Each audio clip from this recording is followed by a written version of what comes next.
Hello, everyone. I hope you're all doing well today. Today, we're going to be talking about consent with my friend Aurora. Hi, Aurora.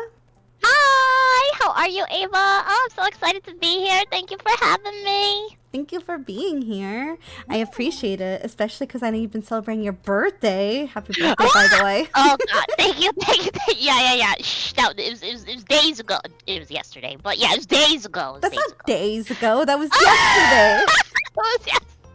Yeah. Nuggie. Thank you. It was very sweet. Thank you. You're welcome. Thank you for being here with me to talk about this very important course. subject. Of course, I'm very excited to talk about it. I think it's a really, really important subject, and I think it's going to be really helpful for some people. So. I agree. I've talked about it a little bit before because I have done like a sex ed 101 and I had like a little section about it. But considering some of the things that have been going on recently, I thought it might be good to talk about. Absolutely.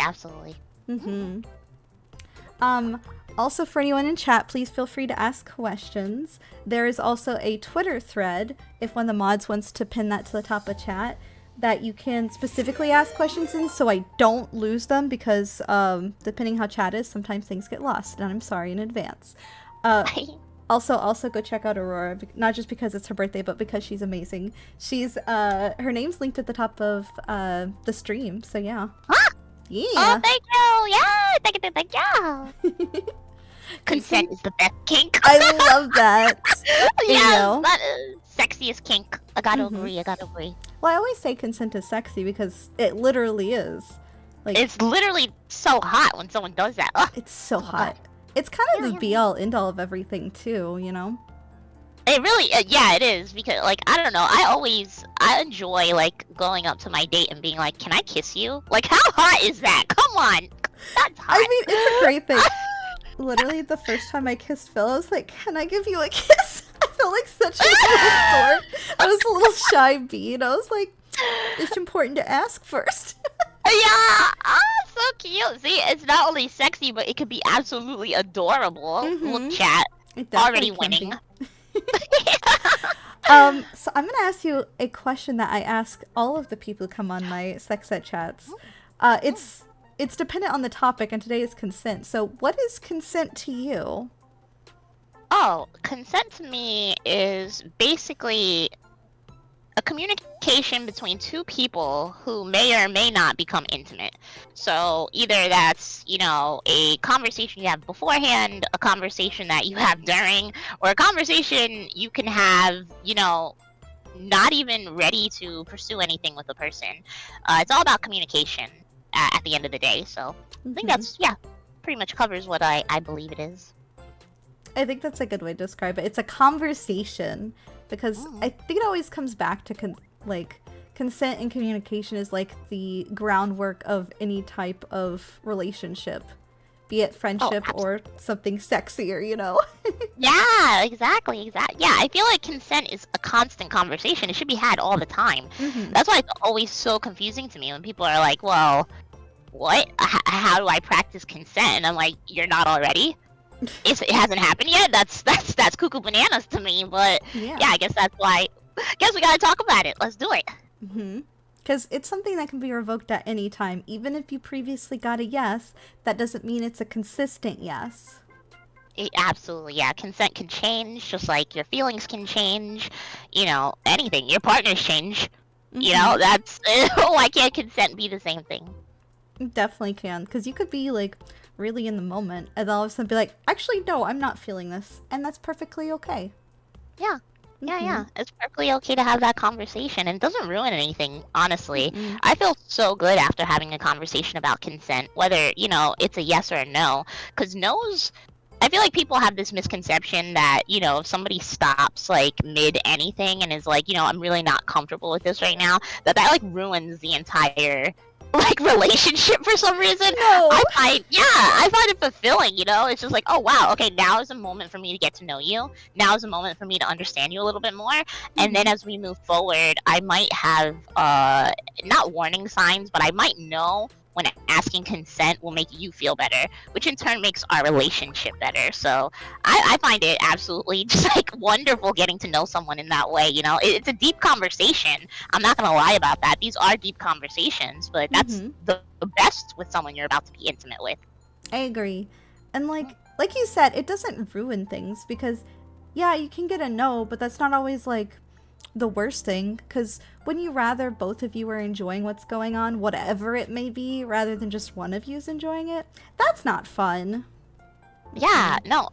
And here's the thing, it's so there are people who have kinks that are like, you know, consensual non-consent, and I'm sure we'll get a little bit into that, but you know, having that type of kink, it's still a yes. You know, that's still a consent because it's consensual non-consent. So you can still have that role play. You could still get that sexual experience of quote unquote non-consent with a partner who's interested in that. And that's the same thing, you know, like if you are going into this with someone who doesn't have that kink, it's not going to be as enjoyable because the play is not going to be there either. You know, it's a mishmash of oddities when people don't want to look for partners who are interested in the same thing as them at the core. And consensual non-consent, that's a core, I think, kink that a lot of people you can find are very interested in it. It's just, again, a conversation, you know? I agree. And even if you're like participating in consensual non-consent, there's still things like safe words that can help provoke that consent if ever at a time you're like, actually, no, this goes too far, you know? Yeah, absolutely. And then you have like things like, you know, self-care. I talked about this, you know, like caring for your partner after care, whatever you want to call it. I had this conversation before. I think I posted it on Twitter, but anyways, the point is I had a partner who enjoyed, you know, a consensual non-consent, and they needed aftercare to allow them to feel okay about who they were as a person because they were doing these acts. Yeah. It's just like things like that, just like consenting beforehand and being like, hey, I enjoy doing this, I'm interested in doing this, I'm consenting to this, but I'm only consenting to this with the stipulation that I will receive this care after. So, you know, consent can give you more than just like, hey, I'm ready to go. It's hey, I'm ready to go, and here are the guidelines to make this as absolutely enjoyable for all of us. I think that's important to remember because even if you consent to something, sometimes there's other things that tie into it as well. Absolutely. We're human. There's so many things well, I'm not. Ava's not. You get the gist, though. We have emotions, though. Yeah, we have emotions, and those emotions are endless and different, and they change at a dime. So that should always be taken in consideration. Nothing is linear. So why do you think sex is? I think exactly. Everything's fluid. Yeah, hell yeah.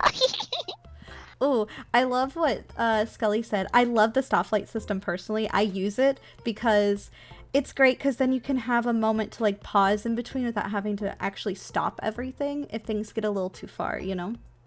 Yeah, absolutely. There's definitely a lot of tools out there for you to feel safe and your partner to feel safe. And I urge everyone to talk to their partners about the different ways and different, I guess, tools that you are comfortable using as well, because some things work for some people and some things don't work for others. So again, and if no one knows what the stoplight system is, it's like right. a red, yellow, green. So I realized I didn't explain what it was. It's like a stoplight. You can use red, yellow, green, or you can use other words. Like I use like pineapple and what was the other one? Radish, just to be like, you know, the yellow and the red. But it gives the same kind of vibe for it. And it's just to be like, absolutely. Green is like, go, you're still good to go. Yellow is slow down, maybe this is getting a little too much. And red is hard stop. We love that. Yeah, it's a different version of a safe word where it's definitely add more communication to the scenario without like, I don't know, I guess, because there are situations where the word no might trigger someone. You know, there are, I don't like to call people victims. There are survivors that, you know, hearing, you know, because they were, you know, pounded into their head, well, why didn't you say no? Well, why didn't you say no? Well, why didn't you say no? So that word is like really negative. So changing that narrative for you and your partner could possibly be a great thing. for Yeah. communication. So. And I mean, some people enjoy saying no in a consensual, non-consent way. So having a different word to be able to utilize in those situations is important. Absolutely, yes. I don't know. So yeah, I do participate in consensual non-consent. So I love the word no. I also can cry on cue. You know, but that's a conversation because some people don't like that's like I go into a situation I'm like, can I cry? And there's like. Some people are like, that's awesome, absolutely. And then some people are like, oh, please don't cry. I will die inside, you know? I feel like I can't handle your tears.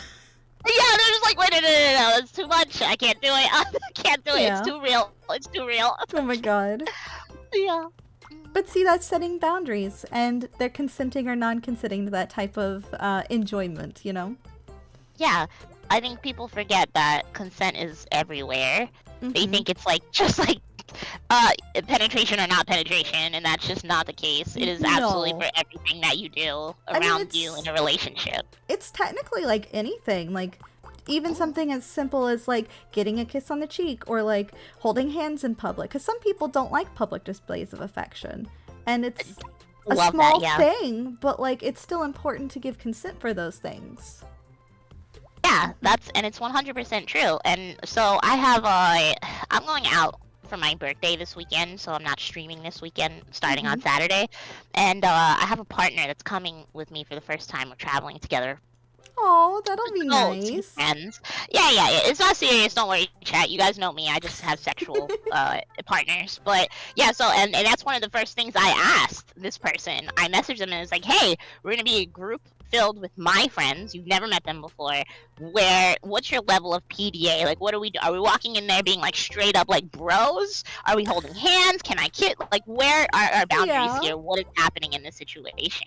And like they were actually kind of taken aback. They're like, I've never been asked this question before. And I was like, really? I was like, I'm not gonna just go into the situation and be like, we are, you know, alone. I was like, I know the consent in our space together, but I don't know our consent with like visual aid. And they're just like, that's true. Let me think on it. And you know, then they gave me their answer after. But it's just a simple conversation. It made them feel so seen, heard, and like they felt they could trust me a little bit more. And because of it, we're closer. So That makes me so happy to hear. Like, that's why it's important, because sometimes people never get asked those things, and they're still important even if they don't get asked. And it can make someone feel so seen and so happy, and I don't know, it's just so nice. right? Yeah, I was excited that is now an option for them.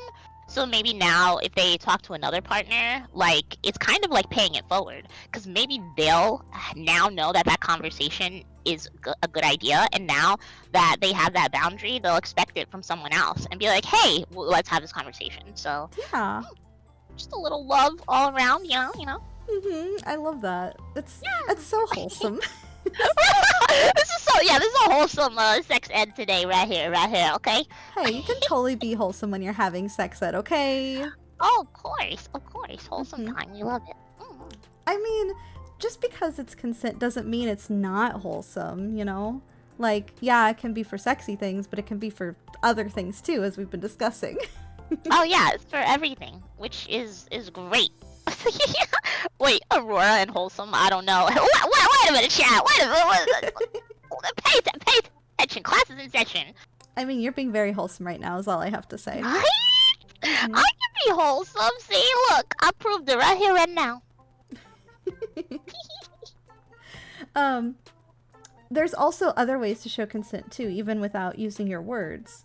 Like, having a physical means of showing consent, like just like a tap or something like that when you can't speak, is also very important. Or like if you're in a situation where you're surrounded by other people, maybe like a pat on the thigh or something could be like, hey, I need your attention, or hey, this is too much, you know?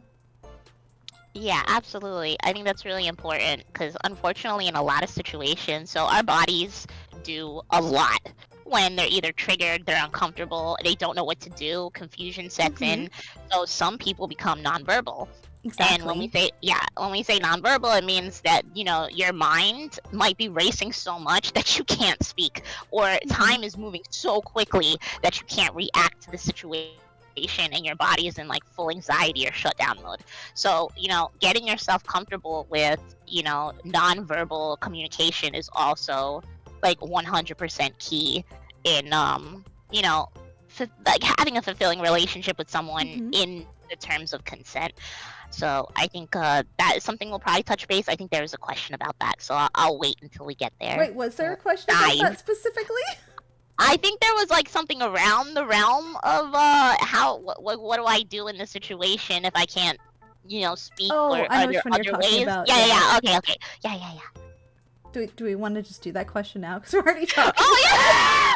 If you want to jump into it, yeah. Yeah. Well, I meant in like a different way, but like that's also important. So, I don't know if everyone wants me to say who asked these questions, so I'm just gonna ask the questions and let people have a little bit of privacy that way. But so one of the questions is, as a short woman without a lot of strength, I am easily overpowered physically.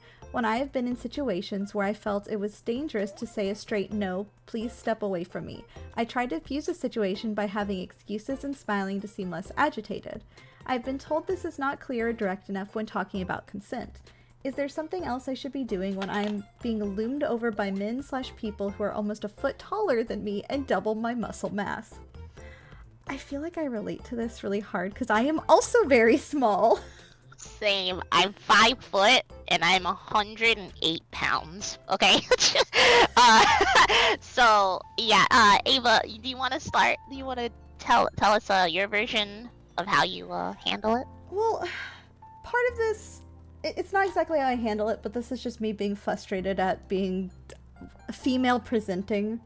We're kind of expected not to say no in a lot of situations, and so we end up giving excuses for things and trying to make the other person like feel less bad about Aurora.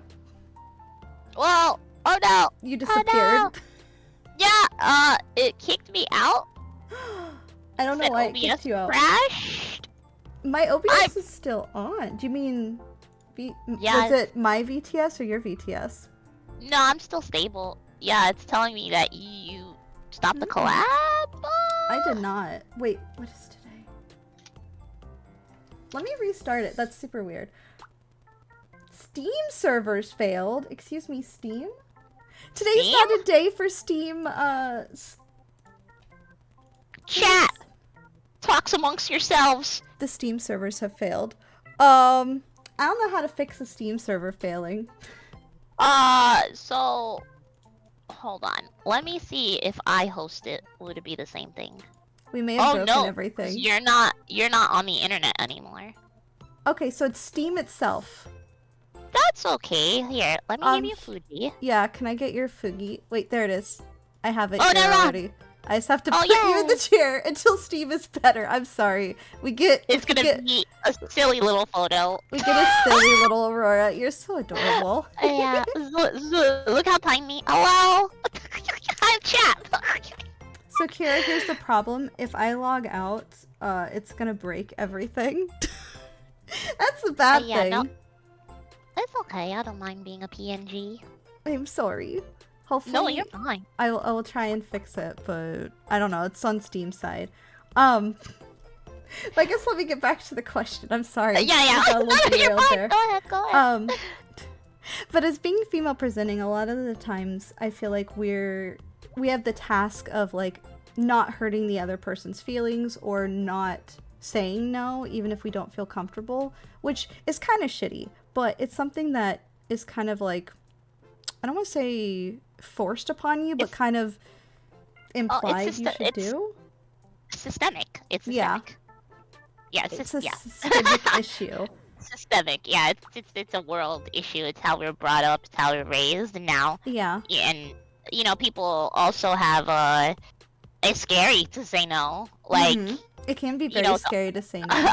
All over the news, there's women getting attacked, getting hurt, being stalked when they say no. So our options, as much as people tell us that we have options, they're very limited. And I know that sounds really scary, but like, that's why we're having these conversations, so that, people who are smaller or nonverbal have, more than just our voices and our body language to stop these situations. We have the education of the other person to realize, hey, oh my God, okay, maybe this is not what they want. My bad, I'll back off. Like that kind of thing. In a perfect world, being able to say, no, thank you, I'm not interested, would be what I would like. However, this is not a perfect world. And I've had a situation where it was like Halloween in college, and there was a bunch of drunk guys, and there was a group of them, and they came up to my friends and me, and they started like grinding on my friends, and a guy came up to do that to me, and I punched him in the throat because I got scared. I mean, listen, sometimes that's our only option, and that sounds crazy. And I know, there's a lot of people who be like, well, no, there's so many. No, sometimes there's not. Yeah. Because I've definitely been, because like even and I are tiny. We're tiny, I become obnoxious.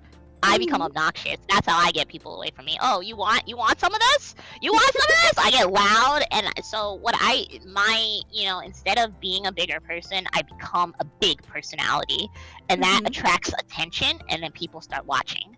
And when people are watching, they feel more held accountable. So my no and my backing away means a lot more. I definitely think getting attention is important. Like, it's kind of shitty, but it's kind of what you gotta do. I'm not a fighter, so I don't even know where it came from for me to like punch this guy in the throat. I guess I got scared enough that I was just like, nope. Yeah, you were like, fight or flight. Your mind was like, fight. Apparently. I mean, it ended fine because like that scared, because it wasn't like a really powerful punch because I'm not very strong, but it like choked him because like, I mean, if you get punched in the throat, that's kind of a surprise. Yeah, you're gonna be uncomfortable. Yeah, he like backed off, and then his friends backed off. Was like, we don't want this shit. And I'm like, good, get out of here.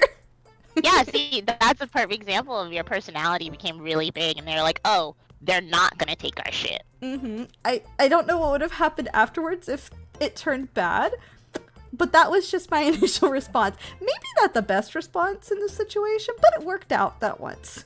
Yeah, it worked out. But, so I know there are people that can't do that. Like, their reaction might not be that. And I always say, put something in between you and the other person. That usually is a clear indicator because it forces the other person to go out of their way to try to do something to you. And sometimes that triggers the person in a way that's like, oh, this is not worth it. So either, put a door in between them, put a pillar in between them, go around the car, like literally get away from them. And like, if you can't speak up, if you can't be loud, if there's not people around you, just get out. The situation is not for you. And most of the time, a normal person will back off. Even a predator will, be like, this is too difficult. And they'll walk away. So that is another option when, you feel like you can't, verbally get your point across. So again, insane that we have to do that, but it's a thing. Yeah. Also, don't feel like you have to protect someone else's feelings by like making excuses or like diffusing the situation. Yeah, I know it feels like we have to do that a lot, and it sucks. It's a societal thing. But if this person isn't going to respect you, do you really care about ever talking to them again? Probably not. So like, maybe just be like, fuck you, no. That may be a bit extreme and may not be like for every situation, but I don't think you should always have to worry about other people's feelings if someone's not going to respect you saying no. So don't respect them back, Yeah, no, absolutely. They don't deserve your respect if they're not listening to you. So again, I'm a small person. I like to go out, I like to get dressed up, go out with my friends, go to the bar, I like to dance. So I love going to dance and stuff like that. And those places are like a cesspool of non-consent. People touch you, people grab you, and I get it all the time. So unfortunately, I had to learn how to do these things in different situations. And so I see Shadow said, martial arts, tasers, pepper spray, and that sucks that those things are there in the first place. And it absolutely does. And you have to be careful what you do to another person because, like Ava's situation, what if they didn't walk away? Yeah, what if they didn't walk away? Aggressive. I would have had a bad time. Yeah, what if they just targeted Ava? What if they walked away, waited for Ava to be alone, and targeted her? And at that point, consent didn't even matter. They're ready to attack. So it's scary for us. It's scary for anybody who has a size difference like that to try to defend themselves. So you really do have to be careful, and that's why the education of consent is so fucking important. So that you know that there's a way to get away, that there's people that are going to be there for you, and maybe, just maybe, the attacker learned something from somebody who taught them a little bit about consent. I mean, I would hope that someone would be able to be like, no, and they would take it at that, but I know that there's a bunch of people who are like, well, that just means they want me to try harder, which is not the correct answer. But absolutely so not. dumb. Absolutely not. Yeah, I've never understood that. Oh, she's playing hard to get. And that right there, I hate that. yeah, that's literally stems from our system, and being on the side of the predator, being on the side of the harasser is, oh yeah, she's playing hard to get. She wants it. She wants it. So, woo! We're playing hard to get because we do not want to get got exactly. Like, Yeah, I do not playing. want this. There's no playing involved. There's no playing involved. I 100% do not want this. And if I did, you would know. Like, that is another, that's a conversation about, consensual non-consent. Like, you tell someone, oh, I like to be teased. I like to be a brat. I like to, play hard to get. And that's, like, cute. Next time you go to the bar, you guys can have that little play, like, adorable. But it's not the proper way to take a situation from a stranger you've never had a conversation with, Exactly. I agree. It is okay to reach out to others we've been harassed in that way. Telling a friend or even like a stranger nearby, 9 times out of 10, if you tell another girl that's around you, hey, this guy won't leave me alone, a lot of them will do something to try and help you. Like, I've had someone be like, hey, can you walk me to my car? Or, hey, can you help me? This guy won't leave me alone. I've helped complete strangers before and gotten like the bartender's attention or, someone else because I have friends with me to help. So reaching out to others in a situation like that, if you're surrounded by others, can also be very helpful. And like Aurora had said, like, make a big scene. Yeah, show people that you're not gonna take shit from people who are harassing you. It's never gonna be shameful, and honestly, if it is shameful, then I am shameless. Like, I don't care. The reactions of others, how I protect myself, my peace, is never gonna mean anything to me. Like, I'm gonna tell the bartender, I'm gonna tell the bouncer, I'm gonna show their picture if I have it, I'm gonna say their name if I know it. Everyone's going to know because, maybe the person that they try to do it next time to does not have the ability to speak out as loudly or as obnoxiously as I do. And because I'm silent, they could end up, having an experience that I thankfully got away from. And again, not everybody's like that. It is up to you. It is up to your comfort as well. Like, you don't have to be a hero. That's, that's under, again, consent. Like, it's not something you have to do. But if you do have the confidence and you feel like you're comfortable enough to put yourself in the situation to share that information with somebody else, do it. Hold them accountable, because that's the issue with a lot of the systematic, things that happen to survivors. It's because they've been able to get away with it for so long because they are shamed into believing that, well, he's drunk. Oh, it didn't mean anything. Oh, she was playing hard to get. Oh, she had a short skirt on. Like, those are things that we're taught. So how about we teach them that they're going to be accountable for their actions in these types of ways? I just want to say, you bring up short skirt, just because you wear something provocative does not mean it's an invitation. It's like cosplay is not consent, a short skirt is not consent. I just want to dress cute, damn it. Yeah, and it's funny too, because here's the thing. I know a lot of people defend that, and they're like, yeah, she just wants to look cute for herself. You know what? No, maybe I did go to the club in a short skirt because I wanted to attract somebody, but it didn't mean I wanted to attract you. When I said no to you, that meant no. maybe that person over there, though, it might not mean no to them, because there's a difference. Maybe I do want that person. And that's the thing. Women, people, anybody, we do not owe you an explanation to the way we dress, the way we talk, the way we present, the way we flirt. We do not owe anybody an explanation for that. So, you know, I shouldn't have to have an excuse, and it's not ever my fault someone doesn't understand what consent is. Mm-hmm. Oh. What? Oh, no, I'm reading a Big Fish. Their comment. Was it, any tips for a guy on the opposite side? I'm a very large dude, but I go nonverbal or completely shut down in those sorts of situations. And I'm always feeling like I'll be seen as one of the wrong for trying to get out of those situations. So are you saying, so let me understand, Big Fish, so I don't give you any, like, I don't say anything that doesn't make any sense to you. So are you the one who's being harassed, or are you the one that maybe somebody thinks that, you know, you might be in a situation that you could harass them? So tell me where you are on this situation, and I think Ava and I would be able to help you a little bit more.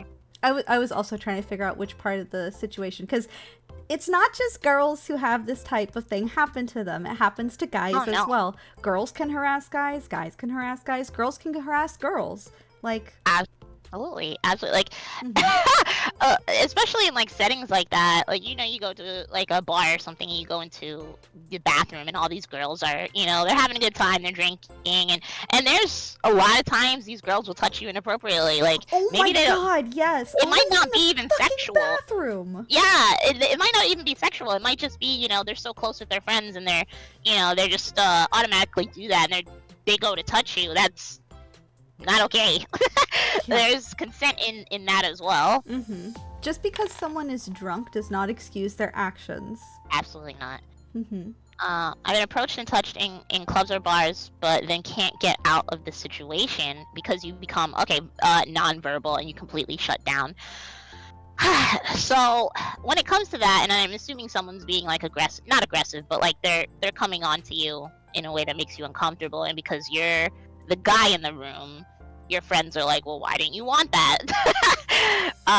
I think it's very important for people in your situation, because it could make it seem like you are the harasser if you do stand up for yourself or do anything, is to walk away, especially if at like a club or a bar. You tell the bouncer right away, hey man, that girl over there, you know, she's touching me and my friends a little bit. It's a lot for me. And bouncers, if you can't talk, you can also use your phone for texting. Like, you could do a little note on it, be like, hey, I need help. Because even though you're a guy, the bouncer or the bartender will still help you however they can. They will. They don't care what gender you are. They just want everyone to have a good time, and they want their job to be easy for the night. And if this person's already touching you, they probably are going to be touching somebody else. So they'll start watching them and stuff like that. I think it's important for you to just get out of the situation. You know, I know if you shut down, it's hard to walk away, but try your hardest to, you know, like Ava said, take out your phone and be like, I'm not interested, walk away, and then just deal with the consequences of the person like getting angry for 2 seconds, and then you're free. That's usually the outcome from my experience, you know? Plus, like, if the person gets overly angry, like, I've had someone get overly angry because, like, they rubbed, like, my hip, and I'm like, no. Like, I slapped their hand away, and they got pissed off, and I went and told the bartender what they were doing. The guy followed me and was still yelling at me, and the bartender had him kicked out. And I'm like, thank you so much for helping me. Because, yeah, sometimes people will back off afterwards, and sometimes they won't. But there are people around in those type of scenarios that are there who can help you. Yeah. I don't know. It's definitely a tough situation with things like that when you are the bigger person. I agree. It's definitely scary because you don't know how someone's going to react to you when you become, you know, the person that says no. So but take every situation. Can say no. Oh, absolutely. Yeah. So it's just, you know, take every situation, check your surroundings, see your options before you, you know, make a choice and then try to get away.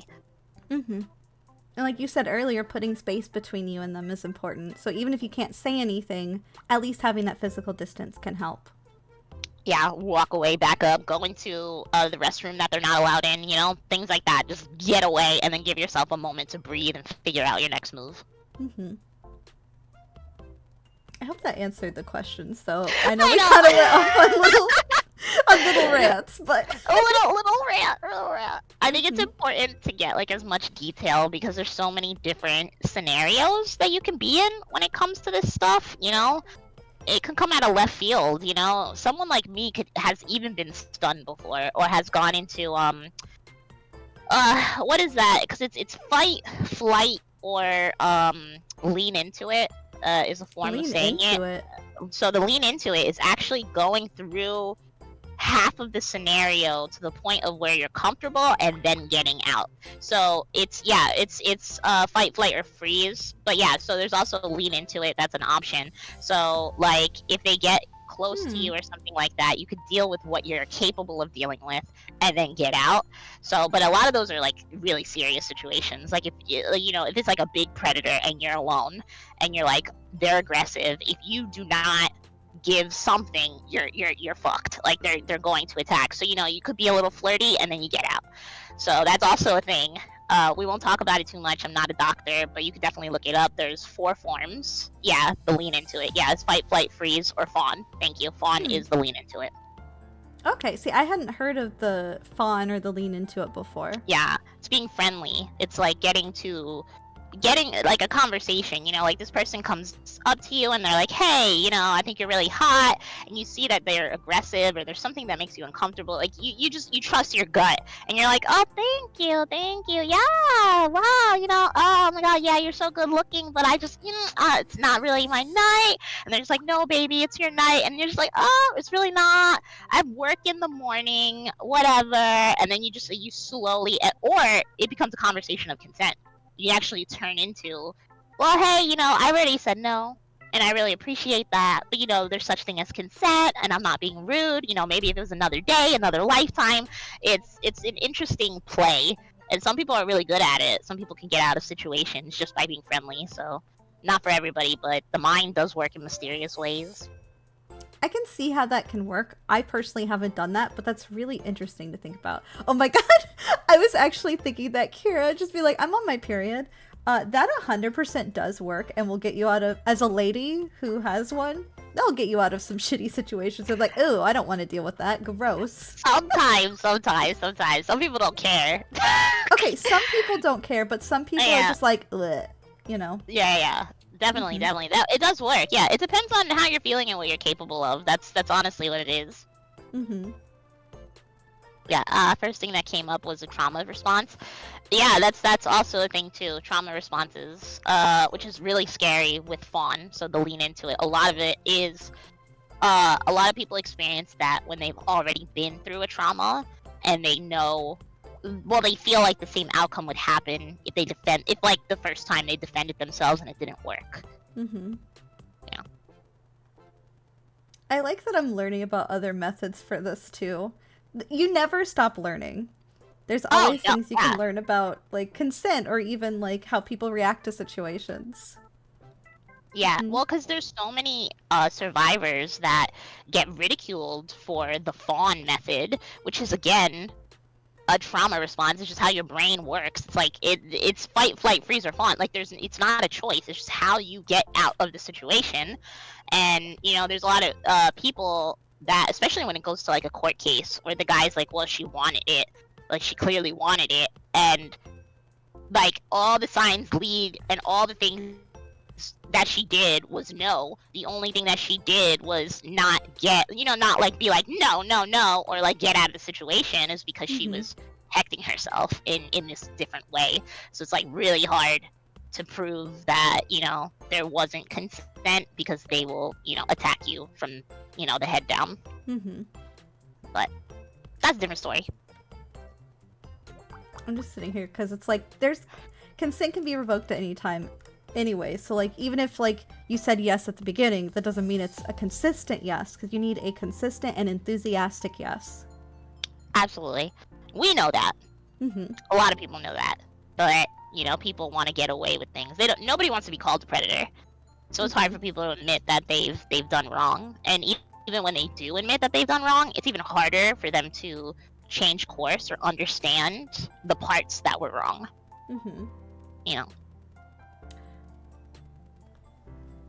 let's see. Do you want to move on to the next question, or do you have anything else about this one? Oh, no, yeah, you go for it. Yeah. You can keep the flow. I'm sorry. I can Yeah. go on tangents. No, You gotta you're cut good. me off. I'm cutting you off. Yeah. But no. This made me think of another question, because whether for a personal liaison or a performance, what are your thoughts on formally documenting consent with someone, e.g. voice recording or written statement? A good idea or a red flag? What do you think? So I'm a firm believer in getting things on paper, especially when it's professionally done. Like, perfect example, so all my mods, they are actually, they sign a paper to work for me. Dang. It's a whole thing. It states how they can grow while I grow. It states the percentage of cash flow that they get when I grow, as I grow. It also states that they will abide by every single rule that we put in place for my community. So we have a consent rule. We have obviously the 18 plus, all the rules that I have in my own community that they have to abide as well as uphold. So yeah, I think it's totally okay if you feel comfortable doing that and putting it in a signed document, and I think everybody should do that in general for work, and it doesn't have to just be consent. Consent could be one of the key factors.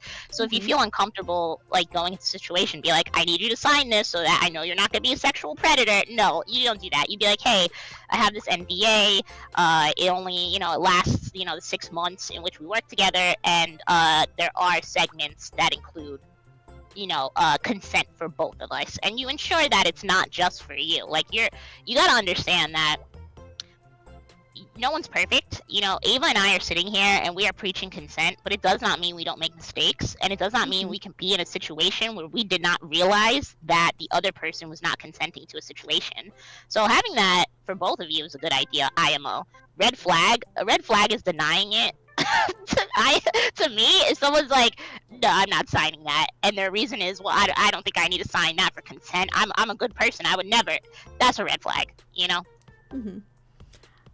I know in the BDSM community, there's a lot of contracts that say things that you do and don't consent to. So I feel like it is okay in certain situations. I wouldn't hold it as over someone's head to be like, well, you said you would do this, because consent can be revoked at any time. However, having it as kind of a guideline of things where you're like, I am okay with this, but I'm not okay with that, is fine. Do you know what I mean? Yeah, no, I would definitely not outline. When we say we're putting consent into a contract, it's saying that we are going to communicate and have these conversations, that nothing moves forward unless we both agree to it. That's what a consent form is in a contract. You're not going to be like, well, she's not going to ask me this question, now sign on the dotted line, you can never ask me that question. That's insane. We're human. We need a little more flexibility in the situation. And you would also put in the contract that every couple of days, every week, every month, you guys review it and change things. I had a business with a really good friend, and that was in it. Every month we had a conversation. We can change with a lawyer the contract, the terms of our agreement at any time. So communication again. It's important. That's it. That's all it is. Just talk about it, guys. End of stream. Conversation. Talk about your feelings. Oh my god, imagine. Oh no! Talk about boundaries. How could you? I mean, to be fair, it is sometimes a scary situation. It is, but it's worth it, Yeah, I definitely think it's worth it. So, I wouldn't say it's a red flag to ask for a signed document or a video recording or something, but just don't use it to hold above someone's head to be like, well, you said that you would do this, because consent can be revoked at any time. Yeah, it's really simple to be like, hey, let's review the contract, because now I feel comfortable doing this, now I don't feel comfortable doing this. Even after you try something, you could think that you feel comfortable doing something. You can go in a situation and be like, yeah, I'm totally fine with this. It starts, and then you're like, nope, just kidding. Nope, not my thing. We got to take that off the table. That's okay, and also it's depends on the person too, there are some things that I used to do with some exes that I don't do with partners now. because some Mhm. partners are different. The way they interact and the way they do things made me feel comfortable as opposed to what someone else did, and I'm just like, that doesn't work for this person. So, Mhm. it's different. It's a ball game with each and every single person that you Yeah. communicate with, and that should, Exactly. yeah, it's not a one and done situation. Like your whole, I don't know, premise of consent doesn't harp on one, encounter with someone. Mhm. And I mean, consent can always change. Like you said, like you could be for it one day and the next day you're like, nah, that's not for me. Oh. I mean, I have a personal experience with Vil because, like, we were having fun time. And then I noticed because I asked throughout it, like, hey, are you still good? Hey, is this fine? Because, again, things can change. And things did change at one point. And we took a moment to step back and we talked about it. And even if in the moment it doesn't feel great, I was so proud of him for being able to say it. Because sometimes people don't get the opportunity to stop a situation, and sometimes people don't get the opportunity to say no. So I was really proud of him for being able to be like, hey, actually, can we stop? And that was fine. Like, yeah, it was like kind of sucking in the moment, but like I felt like we got closer afterwards because we talked about it and discussed it and worked through it, you know? Yeah, absolutely. Mhm. And it's okay to have conversations after too. I think that's really important. I do it with all of my partners. We sit down after, whether, after your aftercare, like do your aftercare, Yeah. whatever, get a pizza, watch a movie, whatever. But then you sit down like before the night ends, and you're like, well, did you have a good time? And Oh, it's yeah. not like, oh, did you have fun? No, did you have a good time? Is everything comfortable? Is there anything I Mhm. can change? Did you like the way I did this? Did you like the way you did this? I know you told me that this is the way you like it, but did I do it in that way that made you feel good? And Mhm. the next time you guys go into an intimate situation, I guarantee it's going to be even better than the last time because you're Mhm. learning. You're learning so much. You're getting all this information because if someone tells you, I didn't like that and I liked this, that is a free lesson. Okay? Mhm. That is a free let. You like watching this stream? Imagine talking to your partner about it. Oh, beautiful. Exactly. I actually did that to Vil after like our first time having fun together, and he was so confused. He's like, I don't think anyone's ever asked me like this before. I'm like, Wow. well, how the fuck am I gonna know if I don't ask you? Communication's important. Yeah, like how are we I gonna can't read get your mind. better? Yeah, like I've never understood people being like super comfortable with the plateau of like, yeah, when we first started doing stuff, my partner was so good, and I'm like, oh, they must be incredible now. And they're just like, well, what does that mean? And I'm like, well, yeah, after the communication, they must be like banger now. And they're just like, well, no, nothing's changed. And I'm like, that's crazy. That's cuckoo bananas. It's like, why no not? Yeah, wait a minute, what? Because no one's perfect the first time you meet them. They Mhm. could be the best you've ever had, and honey, they can get better just by knowing your body. Exactly. Oh, Mhm. good times. It makes me happy to know that I'm not the only person who talks about that afterwards. Because Yeah. he made me feel like it felt like I was the one who was the weird one in this situation. But I'm like, I'm not gonna know otherwise, so please just tell me. This may just be a me thing, but like, communication, man. Well, because you have this group of people that have been taught that, especially when it comes to female presenting people, that we're not supposed to explain that, like that men or male presenting people or people with penises or anything like that are just supposed to know what they're doing already. And I'm like, that's They don't. that's crazy to me. I'm like, you came out of the womb knowing what to do. That's cuckoo bananas, because I didn't. Man, the they must learning be a curve. fucking genius. Oh my god. It's just it's crazy because we're told we're not allowed to say anything. We're not supposed to, because it makes people insecure. You don't want to ruin their masculinity, or you don't want to ruin their perception of how good they are. You don't want to make them feel bad because then they'll be worse later. And I'm like, no, this is not an insecure thing. I still want you. I just want you to move your finger to the left. Exactly. It's like, just hook it a little bit. I promise. It'll do the trick. Yeah, it's just Yeah. a little to the left. Can we put a pillow there, or Mhm. can you kiss me this way? Like, I don't know. It's just, I don't know. Maybe it's just us, Avo. I don't know. Maybe I'm just a little direct in knowing what I want. Yeah, well, and that's consent with yourself is also a thing, and I want people to know that you should. There are people who cannot consent to doing things to themselves, and that's like a thing. You know, people go through a very long time getting comfortable with who they are and comfortable with being open with their own bodies, that it's hard for them to be open with someone else about their bodies. So that's the thing. It is true. You know, you might meet someone who's like, well, I don't know.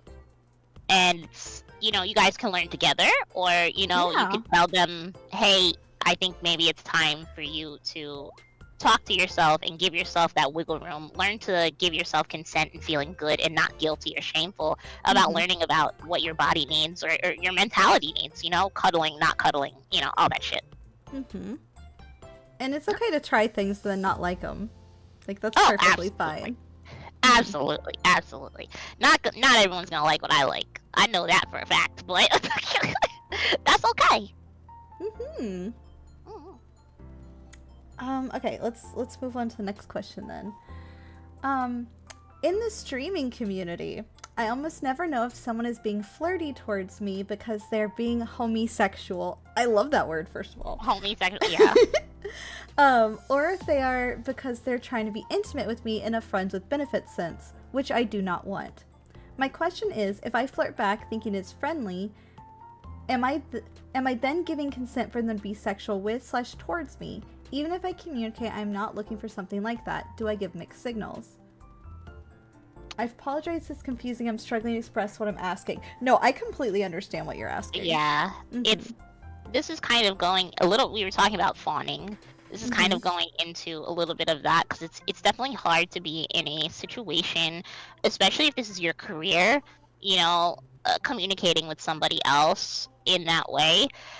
Even after you've communicated, I think there might not be enough communication, and if there's not enough communication, you guys aren't close enough to be engaging in that, I think, type of conversation.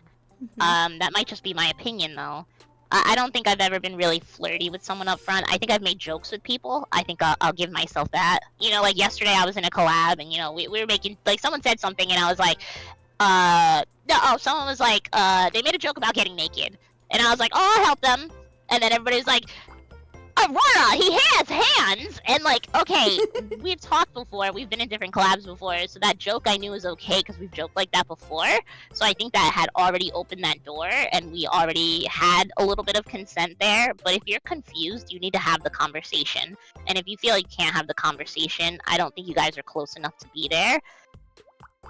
And I think this is kind of going into where we were talking about, I think somebody asked, I don't know if this is still a question, but they asked, like, what are the signs of a predator? Love bombing, being overly attentive early in communication, you know, going into flirty or sexual conversations or non-consensual, like, sharing of feelings like that, those are high signs of that. So it might be something to think about when you are communicating with this person. I mean, for me, I flirt with a lot of people. I think I was flirting with you before we even started stream, Aurora. But that's just how I am with my friends. Yeah. But, like, I think, yeah. No, because I think it's person to person too. Because you were like, oh, I'm flirting. I was like, oh, that's just friendly. Yeah, but it's like Maybe friendly flirting. Yeah. Like, I wouldn't say it was like flirting, but I'm generally a flirty person in general. But, like, I tell my friends, like, hey, I'm just flirty. Like, that's just my personality. If you're not comfortable with that, tell me. And, like, some people I'm not like that with because I know they're not comfortable with it. But just because you're flirty with someone doesn't mean that you want to sleep with them. Like, no, I love you, Aurora, but it's not like I want to just go, but, like, drag you to bed or anything, you know? Yeah, that's why it didn't come off like that, I guess, for me.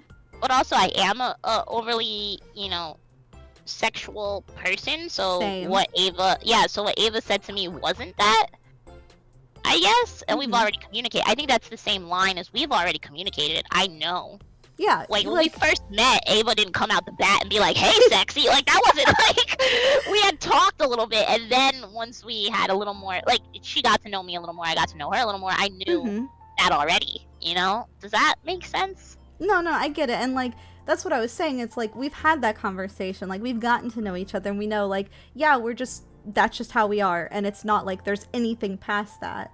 I think laying down that boundary for people is important, and if they're not listening to you saying that you don't want something more than that, that's not on you, that's on them. That's not you giving mixed signals. Like, 100%. Yeah. And this is not part of the community. If they're telling you, hey, I'm flirty because it's part of the community, that's a red flag. Oh, gross, yeah. That is a red flag. I have tons of friends in this community, male, female, non-binary, part of the trans community. I have so many friends in this community. No. That's not a thing. We talk, we communicate, we have a good time. You know, some of us are flirty for fun. Some of us are silly for fun. Like, you know, it is what it is. But part of the community, no. That right there is, ooh, that's kind of like a sign of someone being like, well, everybody else, it's fine for everybody else. You need to be fine with it. That's kind of gross. Cuckoo bananas, yeah. Yeah. Because it's not like I'm flirty with every single person. It's just, I guess, people I feel comfortable with. But I don't feel like that's you giving mixed signals at all. Like, no. I think you can have friendly flirting without it being more, especially if you say, hey, this is not something more. It's just, you know, us being friends. Yeah, it's a form of communication, and I think it's like I have a really good friend who he does ASMR. Yeah. He's great at ASMR. All of his content's pretty lewd. Love this dude to death. Love him to death. I don't go into his ASMR stuff. I don't really feel comfortable listening to his more sexual side, but we can be like, if he posts like an IRL photo, I'll be like, ruff, ruff, ruff, bark, bark, sexy man, let's go, king. Like, you'll see it on Twitter. But our boundary, we've even talked about it. I'm like, I can't even go into your ASMR streams, homie. Like, no. So it's conversations and it's understanding. And, you know, if somebody really is trying to be your friend, they will listen. They will listen and they will change their tune. Even if, well, I'm just flirty. No. You can fix it if you want to be my friend. And if someone's not going to respect your boundary that you're clearly setting, maybe you shouldn't spend more time with them. Like, that may sound a little harsh, but are they really your friend if they're not respecting the boundaries that you're setting and telling them, being like, this is what I'm comfortable with, this is what I consent to, I don't want anything else? If someone can't respect that, then they don't deserve your time, in my opinion.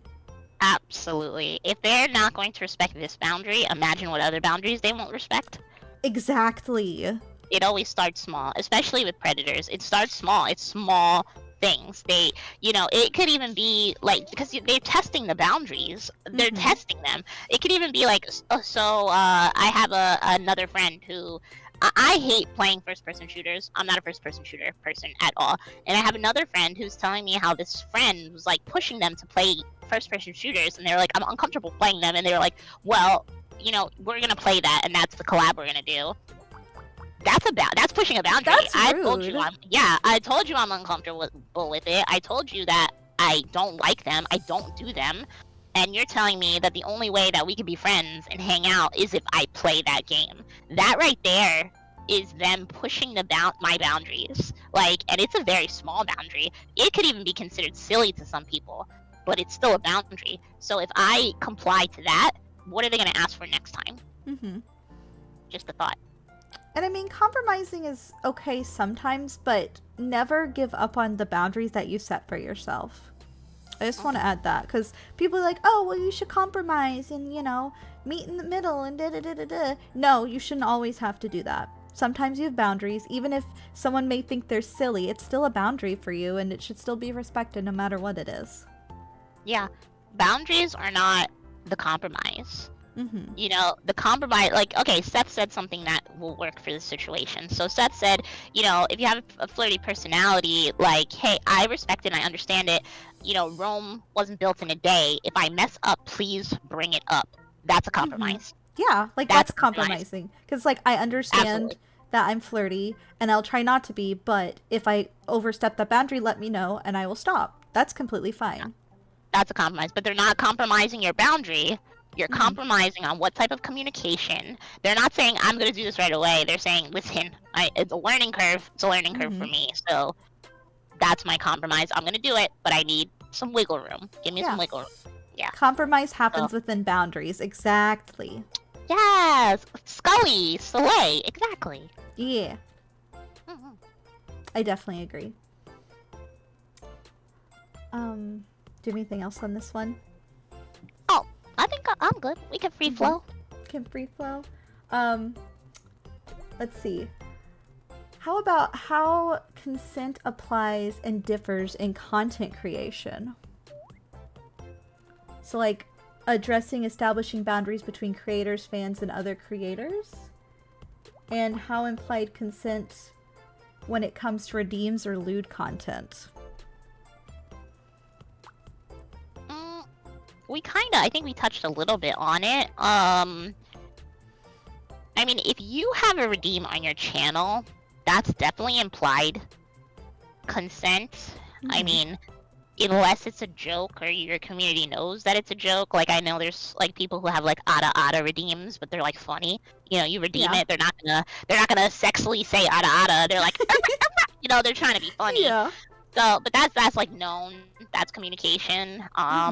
I don't think, like, let's say Ava right now has a redeem where she calls chat her little Poggy champs or something. Like, she's not gonna expect me to do it. Yeah, she's not gonna expect me to do it. Yeah. But she could ask me. She'd be like, "Hey, Aurora, you want in? You want to do this?" And I'll be like, "Sure." I'll be like, "No."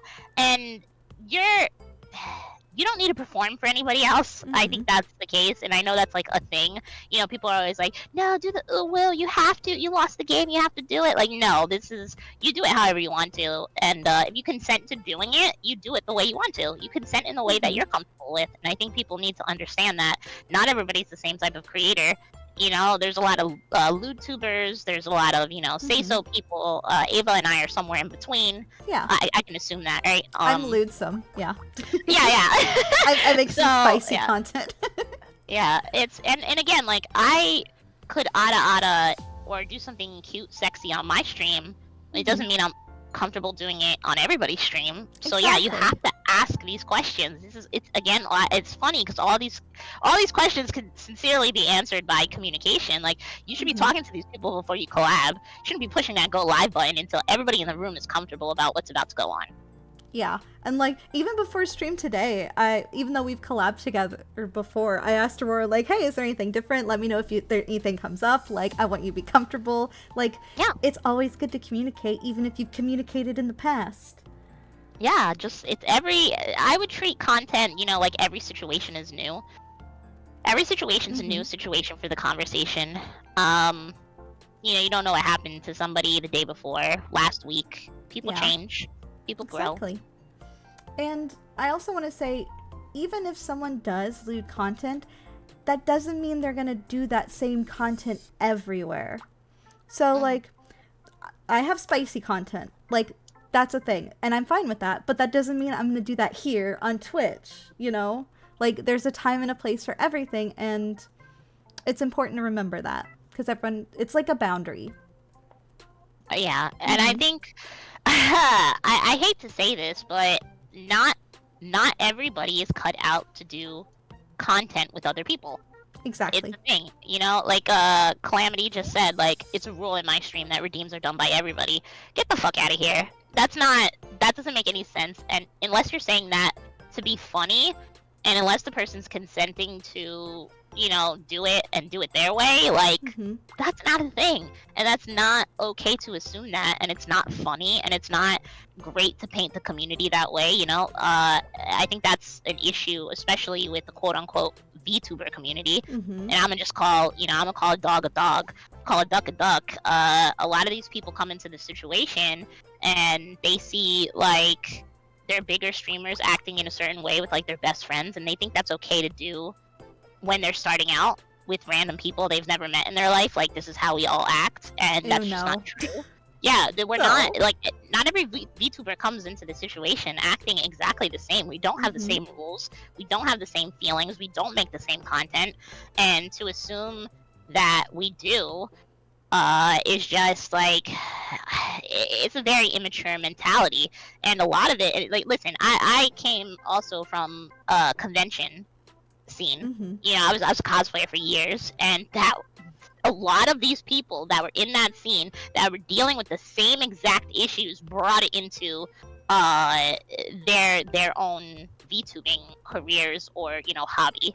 So I Mhm. see it still to this day, and it drives me bananas that people think that we all have to fit into this weird category, No. and that's just not the case, you know?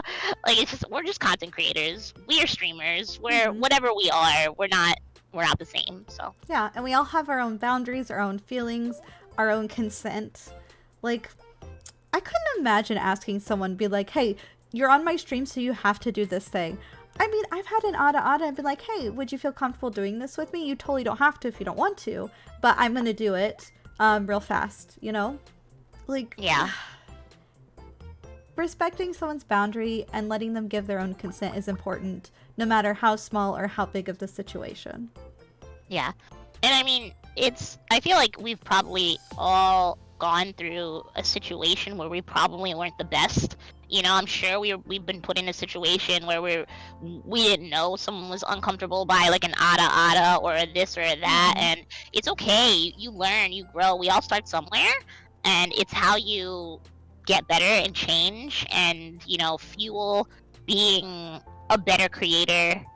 That's the difference, I think, when it comes to this stuff, you know? Mhm. Realizing and then putting your foot down and really making a difference so that consent is a value you display. You know, that consent is something that you're teaching 24/7. You know, even Ava and I having this conversation today, yes, it's in your face, like we're talking about consent, but I feel like if you go into Ava's stream, if you go into my stream, you're going to see consent all the time. You're not even going to Yes. notice it. We ask people, like, even when a perfect example is when I stream like Lethal Company. Lethal Company, and if I have a stream, like, let's say I'm doing Lethal Company and my friend is on Twitch and I'm streaming on TikTok. There are things I cannot toggle when I have a controller in my hand on TikTok, and I have to Mhm. do a shit ton of redeems in my quote-unquote mommy voice. So I always ask when I'm in earshot of someone on the mic if it's okay if I do it. And if they're like uncomfortable by it, I just wait and I do it when they're in the lobby and I can mute my mic. It's not that hard. It's not gonna ruin your stream. It's not gonna scare people. It's not gonna make the person who donated angry. You know, it's just these arbitrary rules that you think that you have to abide because someone sent you $10 and you have to ada right away. They don't care. They'll wait. So boundaries, consent, more important than, you know, the arbitrary rule that you're putting on yourself. Mhm. I think I went on a tangent again. I'm so No, sorry. you're completely fine. It was a good tangent. Oh god. But yeah, you see it everywhere. You're gonna see it everywhere, you know? Pay Mhm. attention. Sometimes you may not even realize that you're seeing consent, but it is there. And like, I know this is like the topic for the stream today, but like, I've touched on it in so many different streams before, and I'm going to continue to touch on it because like a foundation of like sex ed is communication and consent. Like, those are the building blocks of anything, it feels like. Absolutely. It is. Mhm. It's just the building blocks of, you know, I don't know. I think it's funny because I think I communicate with my community that way too. I just Mhm. expect us to be comfortable and we build things together, you know? I want my community to be a comfortable, safe space for everybody. And if I'm not doing that, how the fuck am I gonna expect them to uphold it, you know? Mhm. It's harder for them. They're not in every stream. I am. So it's important for me to uphold that so that when someone comes into my space that we are doing consent, we are doing it without throwing in people's faces. It just is part of my community and it's part of the atmosphere that I build. Mhm. I love that for you too. Oh, thank you! Wholesome. Yes, this is the most wholesome Aurora has ever been in her life. Ever. What are you talking about? You're always wholesome. Thank you. But yeah, Mhm. I don't know. You know. Let's see, what is the next one? Oh, this is kind of building off of some of that, because we talked about, well, I guess we didn't talk about boundaries. Like, how would you address boundaries between, like, creators and fans then? Because, like, we talked about between other creators, like, you know, talking with them, setting it ahead of time, or, you know, just saying, hey, I'm not comfortable doing this. But what about with fans or like chat? Oh, yeah. I put my money where my mouth is, Mhm. and when I say that, you know, I don't care when it comes to like my numbers and my viewerships. I don't care if I lose people. So like when I say, you know, consent is important, or hey, you know, we don't talk about this type of thing in my chat. If somebody comes in and does that, you're out. It does. I do not question it. I do not worry about it, because that is not the atmosphere I have. And a lot of creators are really, really nervous about putting their foot down about the things that they feel are morally uncomfortable for them. And to that I say, we need to. You need to make sure that you are always having a good time in your environment. You need to weed out the people that are going to make you uncomfortable, because they will attract more people like that. And you know, you see a lot of people be like, well, this creator has terrible fans. They allowed that, and now they're famous with it, and now that is their community. And if you don't want to see yourself in that bucket, you have to start when you first start. You have to weed out people that are not going to make you comfortable. And I know it's a very hard thing to do, especially in a space like VTubing, where you're supposed to present and be, you know, be like this happy-go-lucky person that, you know, you love everything, you love everyone, love my chat, love my community. This is a safe space that, you know, it's to get away. You know, I hear that all the time. I get that all the time. But Aurora, people can't, you know, have any escapism with you, because you're always talking about real shit. And I'm like, great. Well, the people who can't deal with that are not here. That's the point. I don't know how else to say it. I think, you know, if you're going to be a creator and you're going to put yourself out there, that is part of it. And it is going to hurt you and ruin what you build if you are incapable of doing it. It is part of the job. And I hate to be so crass about that, but I'm also not going to, you know, have toxic positivity. You know, that's not something we should sugarcoat ever when it comes to our boundaries. So I guess that's what I gotta say about that. I agree, because Yeah.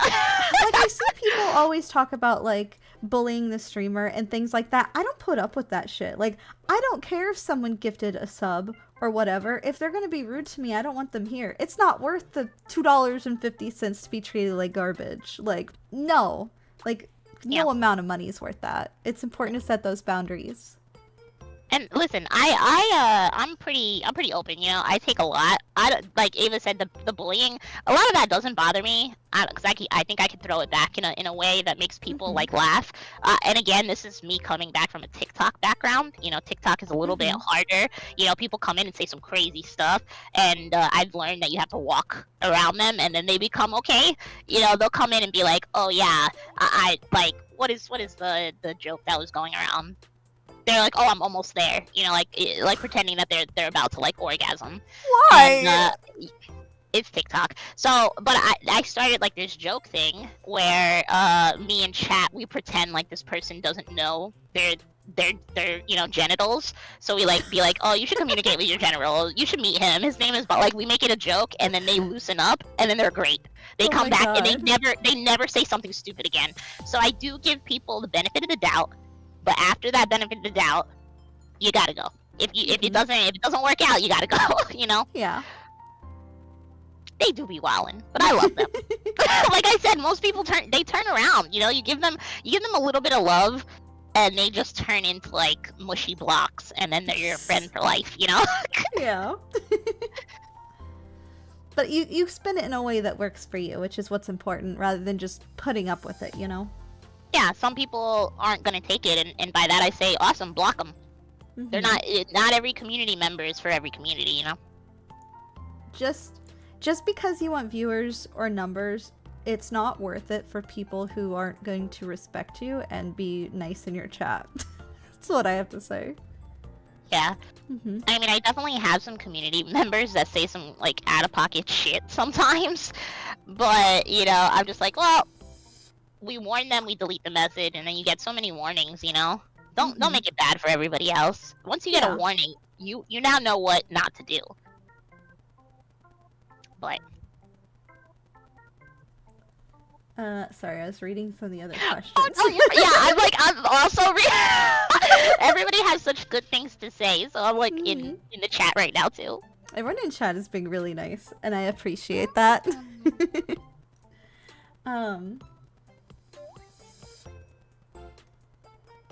So I feel like this one, because this is part of like a thread, is certain behaviors may be encouraged on stream, but off stream are off limits. Covering what's off limits and allowed is essential for lewd collabs and say-so ones. I guess I can see where that's coming from, but also in a sense, like, I act with my friends the same way I do on stream as I do off stream. Yeah. So I'm kind of like, I think I understand where you're coming from with that, but I'm also like, I'm just the same way wherever I am. You know. I guess it would be more for people who are maybe a little bit more performative, and that's okay too. There are a lot of streamers who are performative and they play a character, and that's totally okay. So it's you have to understand that when someone is performing, they can be a different personality, which means their consent and their boundaries for that personality can be completely different. You know, a lot of us, this is a career. Like, Ava, I love you and I love hanging out with you, but this was on my work schedule. Because it is, you know, I'm turning on to be here where, you know, we are doing research, we're communicating, we're talking about serious topics. This is considered part of my work day, and I think that needs to be, you know, understood by some creators. Some people do it for a hobby, you know, it's fine. And then it doesn't really matter, but, you know, have fun, do what you're gonna do, lay down the law. But for some of us, when we turn off our streams, we're also turning off for the night. And even if we're in Discord and we're hanging out with our chat, there are things that we don't put up with because we're not performing. You know, like the bullied streamer. Yeah, the bully the streamer is a perfect example. Someone brought it up. Like, you can go in and you can bully the streamer during a stream, and then, you know, I can laugh at you guys and we're having a good time, and then we go into Discord.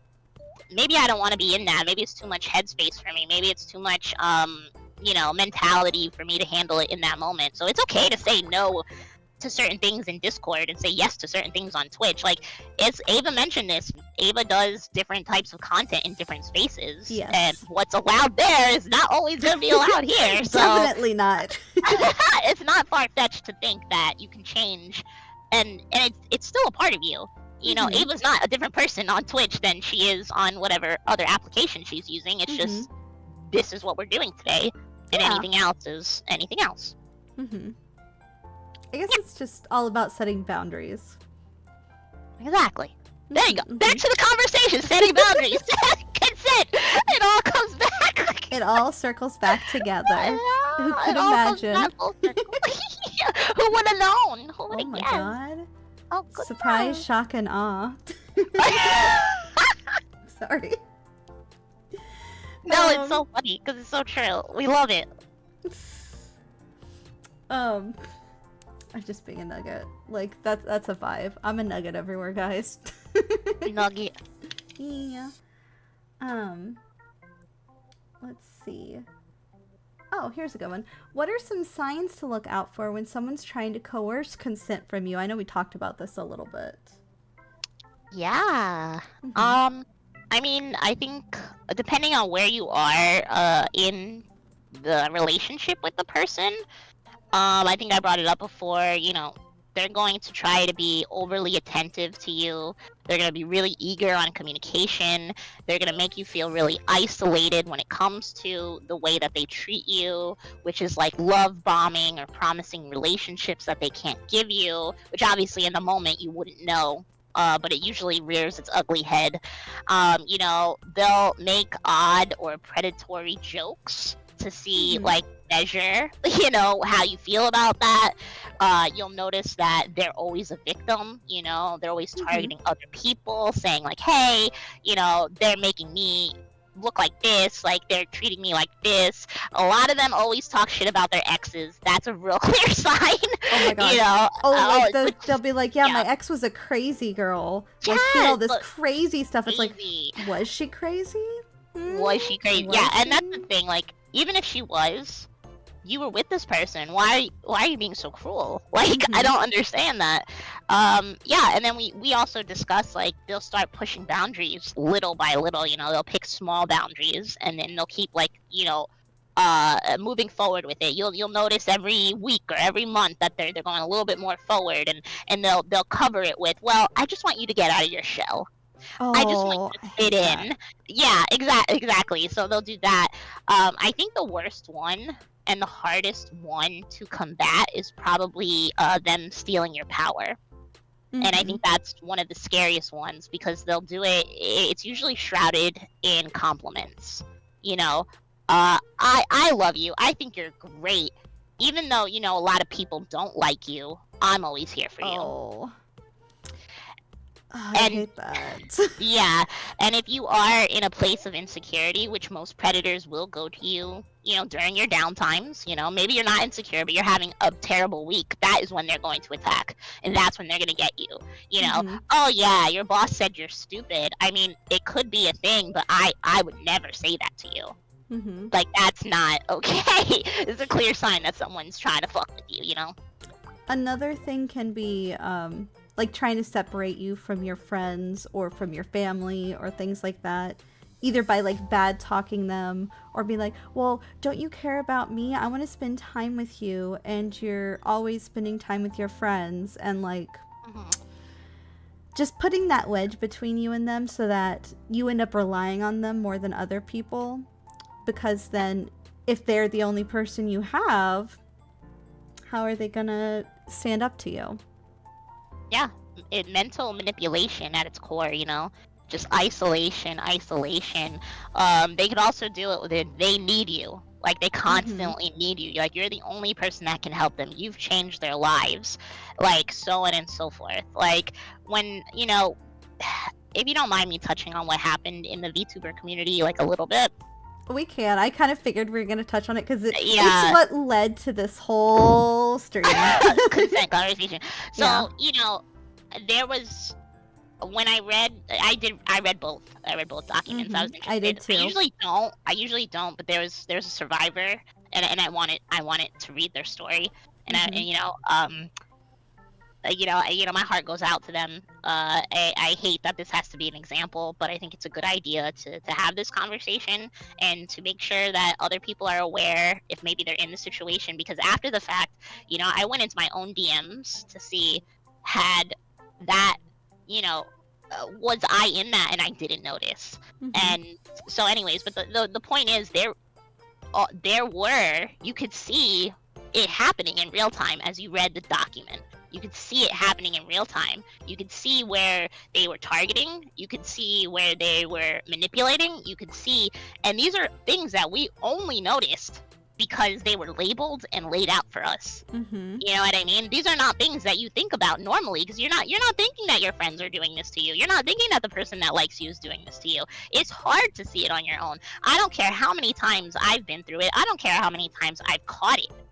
I even went back and was like, how did I not notice? Mhm. Like, It's yeah. those rose tinted glasses. Like in the moment, it's like, oh well, this isn't that bad, or this is fine. Like this person's pushing my boundaries, but I'm sure it's fine. They're not manipulating me.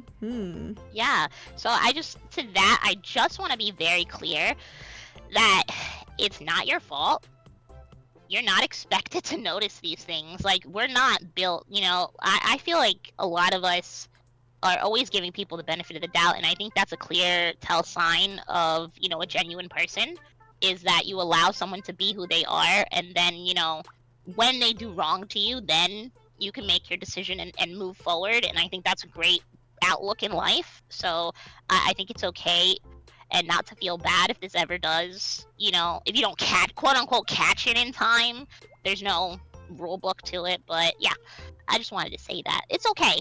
It's okay, because I know some people are like sitting there like, oh my god, how did I not notice? And it happens all the time. We're not expected to, we don't notice it because we wouldn't do it.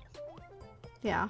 And while I don't have the same exact situation, I have been in an emotionally abusive relationship, and things happen slowly over time to a point where you don't notice things are happening, but looking back, you can be like, what the fuck is this? And you can see it happening, but it's only because you have like that future knowledge. You don't have the hindsight that is happening in the moment. So you look back and then you realize, wow, I put up with a lot of bullshit. And you should never beat yourself up for that, because it's hard to tell sometimes, especially when it's like gradual and slowly over time. And if it's something you haven't dealt with before, you may not recognize the signs of it.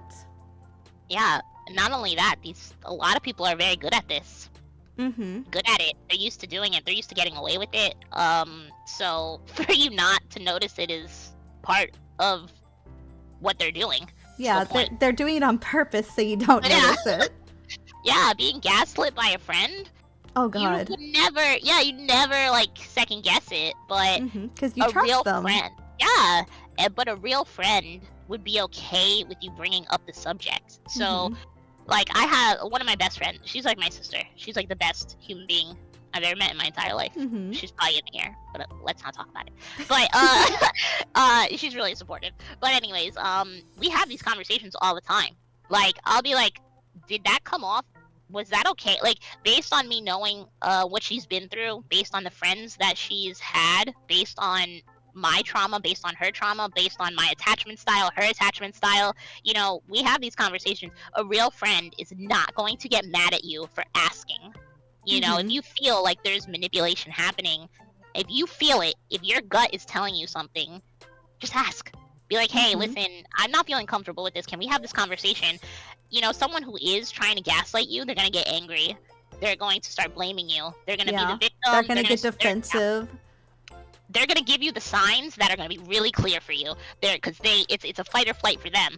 Oh no, they realized something. I need to change the narrative. So you're going to see that. Those are big red flags. You know, your relationship might not show any red flags. But the second you have that gut feeling and that person attacks you for being honest with them, you have all the proof you need. And it can be scary to like bring that type of stuff up, but it's still important to do. Oh yeah. You should talk to your friends if they're your friends. You know, they love you.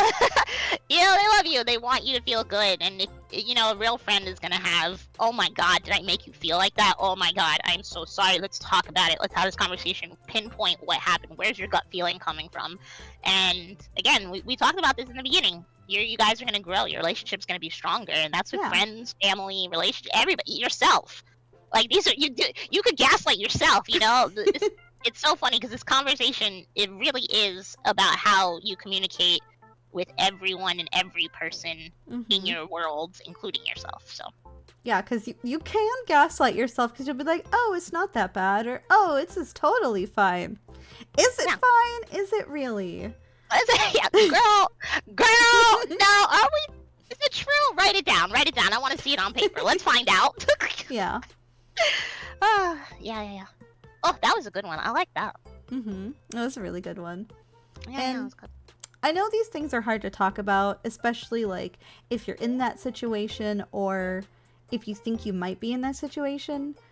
And it can be hard to bring up, but it's important to, like, even if things in the short term may end badly and you think, oh, I've fucked everything up. I've ruined everything. There's always tomorrow. Like, I literally had to restart my life, but I'm fine now. Yeah. It's just something to think about. Like, being in a bad situation doesn't mean you're always going to be in a bad situation. Like, there's a brighter side.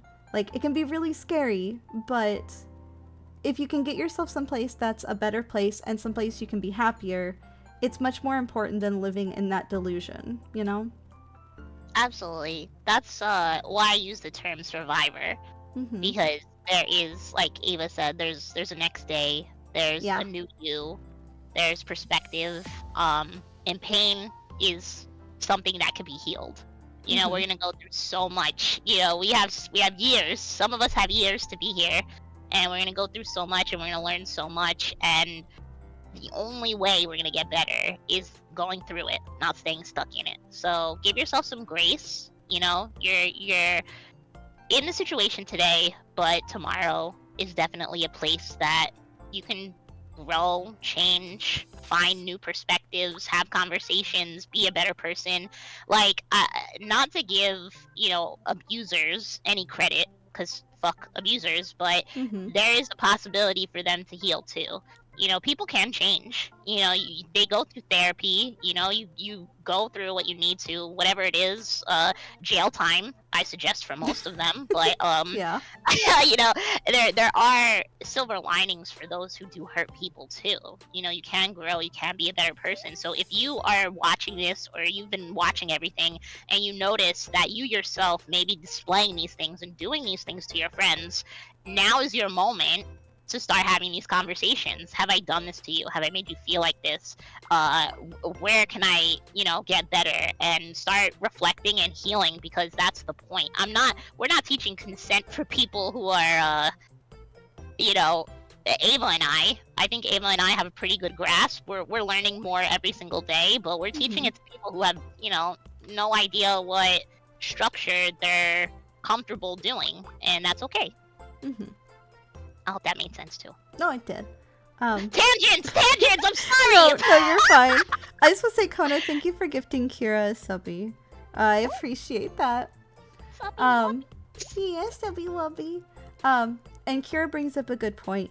Even if that person does change, you do not owe them anything.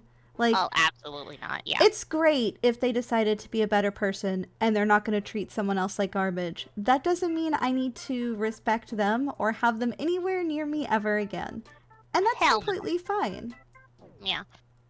You don't need to give them anything. There's no benefit of the doubt after. Like, it's up to you. If you want to forgive them, by all means, do you. But if you never want to see their face again, you owe them nothing. You don't even owe them. Like, if they apologize to you, you do not have to take that apology. You are not part of their healing journey.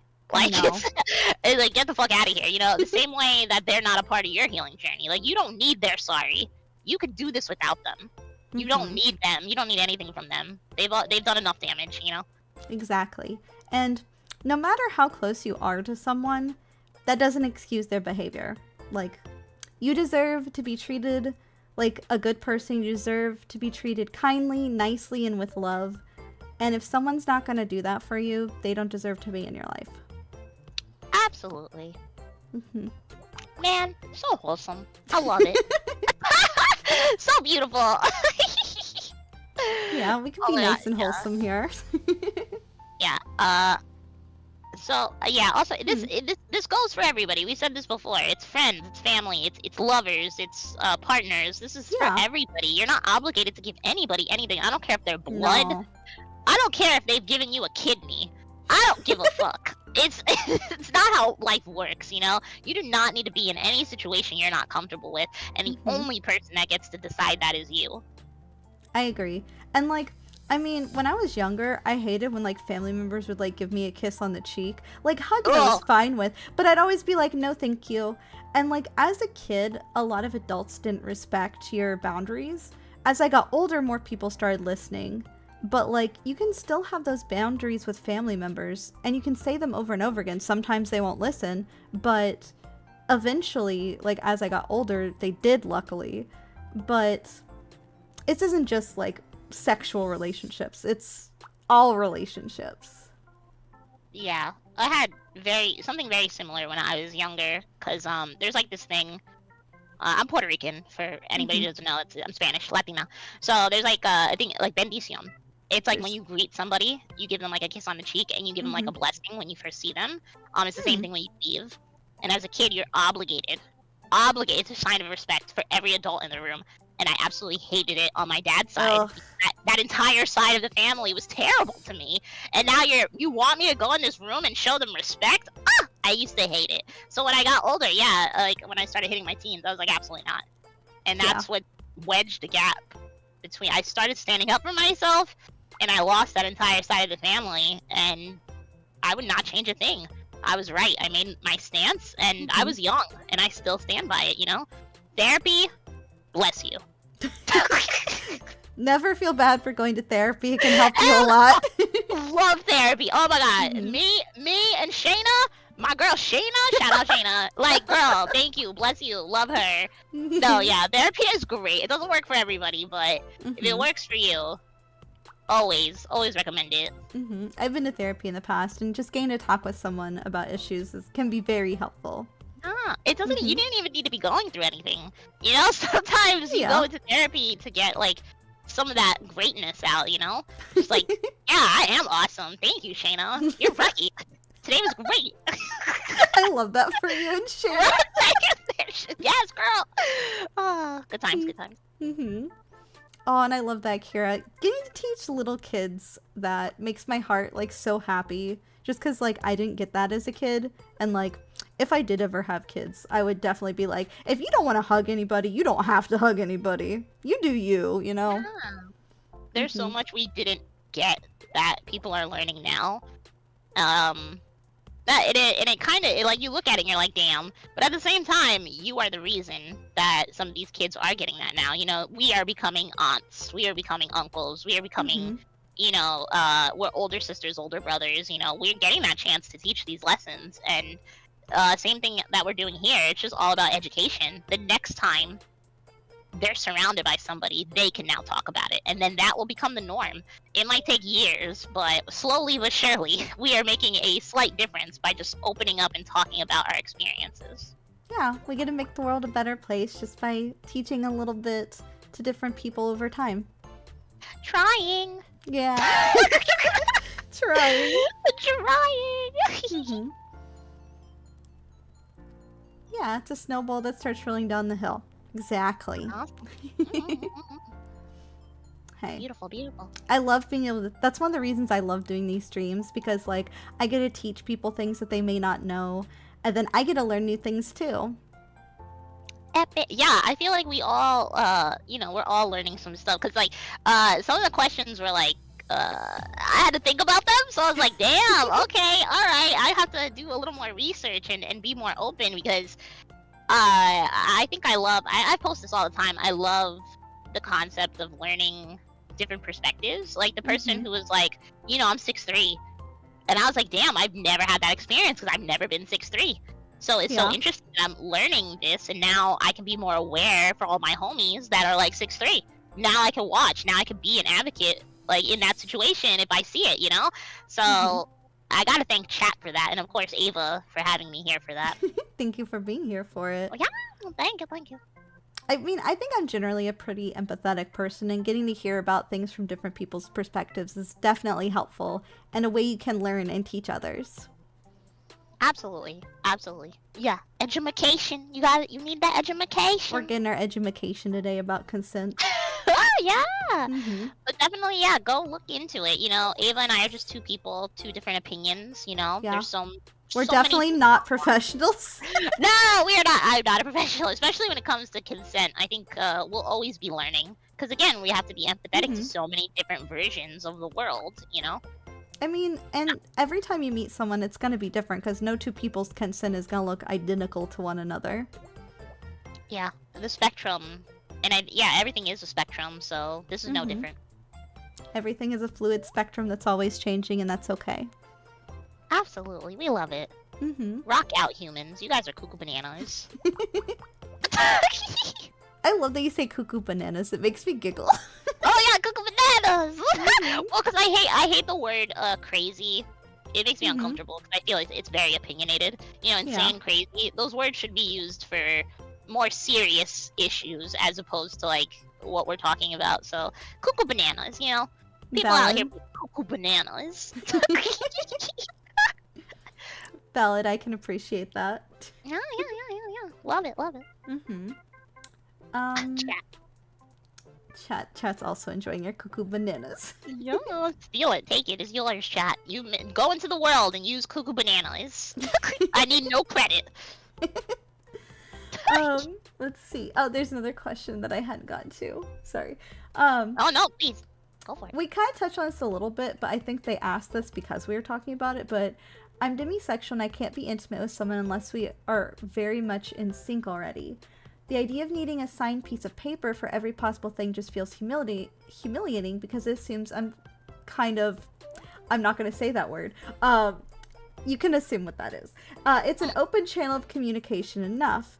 I don't think everyone needs like a signed piece of paper. That's just kind of like to make yourself feel better about the situation. But having open communication throughout is what I would say is necessary. were they touching on like content creation? They just said, I think they just mean like in intimate situations. Because they didn't say content creation. Like a signed piece of paper? Well, because we were talking about like having like something signed beforehand to give consent. Oh, I think that was more on like work and like all that. I don't know. I thought that was more in a professional setting. Well, because they said the original question said whether for personal liaison or a performance, so I think it could have gone either way. Okay, I missed that. Mm-hmm. Yeah, I would feel, Cuckoo Banana is signing that with everybody. No, that's just something you clearly have to just state to people, you know, when you first meet them, like, hey, I'm this, or like we said, write it down, text them, be like, I'm this, I need this, you can't do this, I'm gonna feel uncomfortable. It's very simple, and if they don't want to be a part of that, then, you know, bye. It's not necessary by any means, but like I'd mentioned the BDSM community because that's a big thing of like having like written consent and contracts and things like that, but there's always like room to be like, no, I don't actually want this now. It's just something that can help guide the situation, I guess. Definitely not like 100% like you gotta have it every time. Could you imagine just having to have paperwork ready to go every single time? Hi, nice to meet you. I think we're gonna be friends. Can you sign this? Which is actually, in hindsight, really adorable, but here's my friend contract. Aurora, you didn't sign my friend contract. Oh my god, Ava. Oh no, there's no consent of our friendship. I mean, yeah, and you know what? You could write something for yourself. Put it on your cell phone. Use it as a diagram so when you do communicate with people. And you can also, like, so I had and this is not a friend, this was an ex. I had an ex who, when we had conversations that were difficult for our relationship, I'm a talker. You guys know I'm a talker. I talk a lot. I'm very fast. My mind works very quickly. His mind did not work like that. So I would talk, and he would write notes.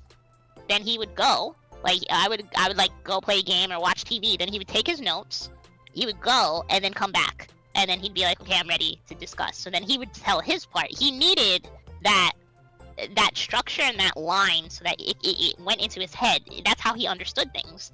So if that's how you need to communicate, if you need to write that down and have like a nice little like list ready, you just explain that to people. Be like, hey, I'm going to take out my cell phone. I have bullet points on how I feel, and I want to make sure I don't forget anything. Here we go. Yeah, and that's perfectly fine to have. It's just whatever someone needs to feel comfortable, like, in the situation. Yeah, do your thing, man. Do your thing. It shouldn't be so complicated. If it is, there's probably a red flag somewhere in that mix, you know? So people who love you and care about you and are going to continue to care about you are just gonna be like, okay, alright, I'm here. Go on. Yeah. I think someone who loves and cares for you will make the whole situation a lot easier rather than making it overly complicated for no reason. Exactly. They're just gonna be like, okay, awesome, continue, love it. Tell me more. I didn't know that about you. Tell me more. Yeah. That's it. I think we answered all the questions that were in the Twitter post. So, chat, if you have any other questions, feel free to drop them now. Is there anything specific you want to touch on, Aurora? No, I think we kind of touched on everything. I think it's just really important for us to know that everybody's different. Communication is key. That even what Ava and I are saying is literally touching just the surface of this conversation, you know? If you are confused about consent at all, the best way to get through it is to have a conversation with people that you already have consent with. Have conversations with people that you're interested in having consent towards in certain situations. There's tons of guides online. You could seek professional help, you know, talk to a therapist. Even if you don't have to go to therapy to talk to a therapist, you could schedule 30, 45, an hour with a therapist to ask questions. They're okay with that. Also, if you can't afford a therapist, there are tons of resources online that you can communicate with other people in that way. Forums with doctors that are involved, like real, you know, doctors that are involved. Ask your insurance. They have lists of therapists ready to go. There's also forms of therapists in training well, they can't give you actual advice. They can have seminars and they can have group discussions, which are usually in town halls, totally free. You also get cookies and coffee. It's the way.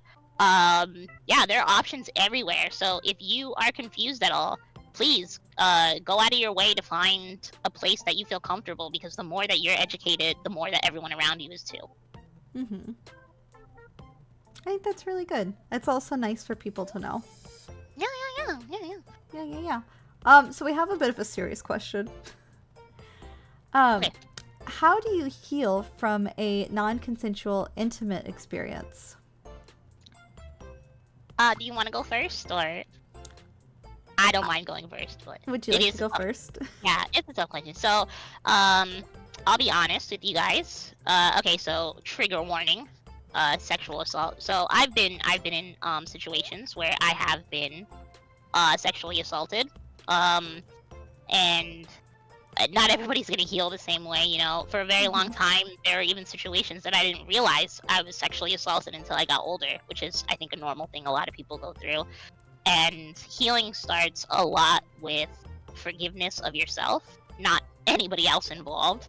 I think having a conversation with yourself is the first thing you need to know. Like, what do I need? Why do I need that?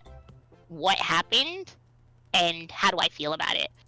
Because there's so many different forms of non-consensual attacking, abuse, sexual assault, that some people can handle more than others. And I say this all the time. Like, I'm a very sexually active person, and my fight or flight response is fawning. So I have put myself in situations to get out of situations, and that has worked with me, and it's actually helped me. And, you know, I just had conversation, like, things that I've gone through, I know friends, they would be a mess over. Like, they wouldn't have been able to recover. So, again, start communicating with yourself and ask yourself what you need, because when you were in that situation, nobody was asking that question. So first, give yourself a little bit of grace and a little bit of trust, and communicate all of that information that you need. And if the first thing that comes up is that you need to talk to somebody, get yourself in therapy. Just, you know, put yourself through that ringer, and that therapist is going to help you more. And that's always the case. You know, you could also talk to somebody that you trust. At the end of the day, that's also really important. If you're confused at all, talk to somebody you trust. The biggest thing that happened to me, it was insane. The biggest thing that happened to me, and the first thing I did was go to my best friend. Directly. I didn't stop anywhere else. I went directly to his house. I knocked on the door, and I spent an entire day with him. We didn't even talk about it. Because I asked myself, what do I need? And my first thing was, I need my friend and a bucket of ice cream. So that's what I did. I'm so sorry that happened to you. Oh, it's okay. It's life. It's life. Yeah. I'm good. We got therapy. I healed. I feel confident, and I have no problem talking about the situations, because I feel like it does help other people to know that, you know, I have a very happy career. I have good relationships with my friends. You know, I did nothing but heal from the situation. So, yeah, to the bastards who did it, you know, what doesn't kill you makes you stronger. And I know, like, every situation is different, because for me personally, I as some of my chat may know, I used to be married. I am divorced. And sometimes I was unable to say no, which is not the best situation. And it personally took me a long time to be okay with admitting to myself what the situation actually was. And it can take a long time to heal from those types of things. And it's not something you're going to get over in a day. I mean, after I left that situation, I waited like 2+ years before I was like ever with anyone again. So it's not going to happen in a day. Talking with someone definitely helps. Therapy for the win. Being there with your friends is very helpful. Having people around you who are there to support and love you is very important. Be kind to yourself. Don't feel like it was your fault, because it never is your fault. Situations happen, and sometimes you're not able to say no, which sucks. It just full on sucks. But just don't be hard on yourself, and don't blame yourself for those situations. Be kind to yourself and know that There's always another day ahead of you, and things will get better. Yeah. Also, when you're ready, I think it's really important. When you're ready, you don't need to talk to anybody if you're not ready. You don't need to feel anything unless you're ready. It's all about your timeline. And I think it's really important because it goes exactly what Ava just said, be kind to yourself. And that means not pushing yourself. You just went through something that forced you into something you didn't want to do. Do not do that to yourself. You deserve better. So you take your time. You do what you need to do. Don't let anybody tell you differently. There's no rule book on healing from this. It's just how you're going to get through it and what support you need. It's different for everyone too. Like, personally, going to therapy helped me a lot. But like, I had another friend who went to oh shoot, I don't know what they're called, but they're those rooms that you pay to go to and you can break shit in them. Do you know what I'm talking about? Love those. Yes! Yeah. The make and break. Well, there's one next to me, it's make and break. You break your own shit. It's great. Anyway, go ahead. But it's literally those type of things. I had a friend who was in a bad relationship, and like he broke her arm. Like, not a great place. And afterwards, like, she left, thankfully. But she went to those types of rooms and went and broke a bunch of shit to get like all of her anger and frustration out, and that personally helped her a lot.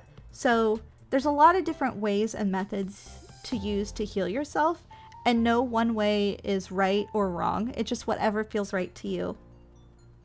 Yeah, people process in different ways. I know tons of people who could self-process. That's the thing. Yeah. They can sit down, write things down, communicate, cry, find all the shit that happened in their childhood all on their own. They just know how to do it. I don't know. Everybody has a different head. I'm like, girl, if I had that many conversations with myself, we would get nowhere. Like, yeah, rage rooms. They have ones in New York where you make your own stuff, like you and friends, like build stuff. You put it in the room and you break it. You create, like, it kind of gives you the mentality that, you create your own atmosphere. You're allowed to destroy and get rid of and move on from whatever the fuck you choose to. So that's really cool. So I haven't been to one before, but like, it sounds like it could definitely be helpful to get out some of those like tougher emotions. Yeah, it's fantastic. I mean, and again, it's not for everybody, but you'll find your way. It might feel helpless in the moment. You might be lost and scared and confused, and that's totally normal. Just give it time and you'll figure out what works. And if you can't, that's when you start talking. You start opening up and finding solutions based on the world around you. So yeah. And again, the biggest thing, be kind to yourself. Yes, forgive you, because you did nothing wrong, sweetie. You did nothing wrong. Nothing you said did anything. That was the other person. It's a them problem, not a you problem. Exactly. Ava, thank you for sharing your story, by the way. Thank you so much for trusting us with that. You're welcome. I haven't gone into it like super deeply. I have talked about it a little bit because not a lot of people talk about those situations because they suck and they hurt. But I feel like it's important to talk about those things so that other people know that they aren't alone, and that it's okay to say something and it's okay to get out of a situation you're not happy in, because your happiness is more important than anyone else's. Like, you have to do what's right for you. And if someone else can hear something I've gone through and realize that, wait, that's me, and I don't have to be like this anymore, I think that's important, because if I can help one person get into a better situation, that would mean the world to me, Because I'm saying things now like, be kind to yourself. Like, these are things I needed to hear when I was first going through that situation. And having someone who is openly discussing that means a lot to me. And I just know it could help someone else. Oh, absolutely, yeah. I'm very open with mine too, especially with, like, friends and stuff like that. Like if they want to hear the whole story, I'll put it out there. I wouldn't say it on stream. Mine is pretty graphic. Sorry, guys. Too much for you. But yeah, I think it's really, really smart to have these conversations, especially in these spaces that, again, a lot of people are like, well, we shouldn't talk about it. And I'm like, fuck that. No, we're gonna have these conversations. I'm an adult.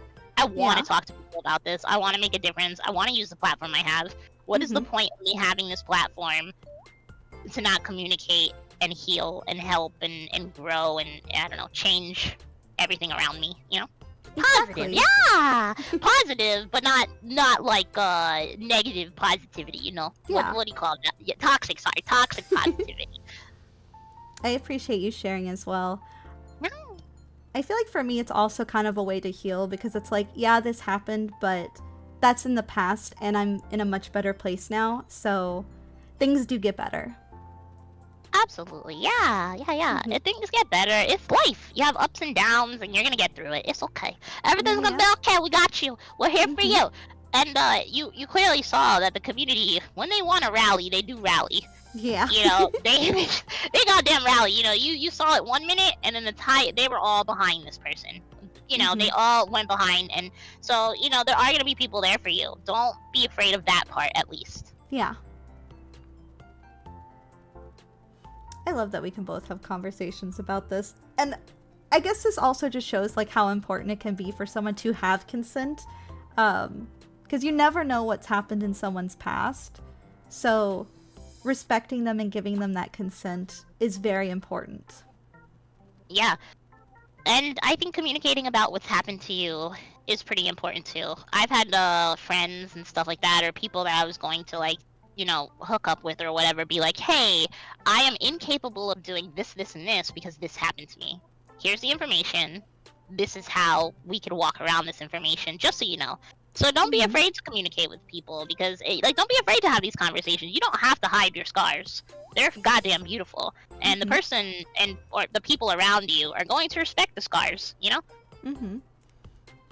And like sometimes things can crop up because of them, but that doesn't mean it's going to like ruin what you have or anything like that. Because if you have someone that respects you and communicates with you, you can work through them together. Oh, absolutely, yeah. Mm-hmm. It's okay. It's all gonna be okay. Yeah. That's the crazy part. It's all gonna be alright. Mm-hmm. Man, that made me tear up a little bit. Oh no! Okay, I know it is emotional. No. I'm trying hard Yeah. to keep like steady. I'm like, oh my god, yeah, because it's tough, you know. It is tough, and I know, Mm-hmm. you know, having these conversations are also our scars are showing right now, guys. That's what I Mhm. mean. That's what we mean by it. And some of them are still a little tender, and they may be Mhm. for the rest of our lives, and that's not a bad thing. Mm-hmm. I mean, it's just something we have to deal with, and that's okay. Because Yeah. I wouldn't change who I am as a person, and I'm proud of who I am. Mm-hmm. Yeah. I like the Yay. person I am. Like, yeah, I agree. I am who I am based on the things I've gone through. So there's no Yeah. regrets on that side, you know. I Mhm. don't regret the choices I've made. Exactly. Yeah. Yay. Oh, are you okay though? Are you okay? No, I'm just good. checking in. Just checking in. Okay. It was more so I was Oh, tearing up because it was just really wholesome and nice, if that makes sense. yeah. No.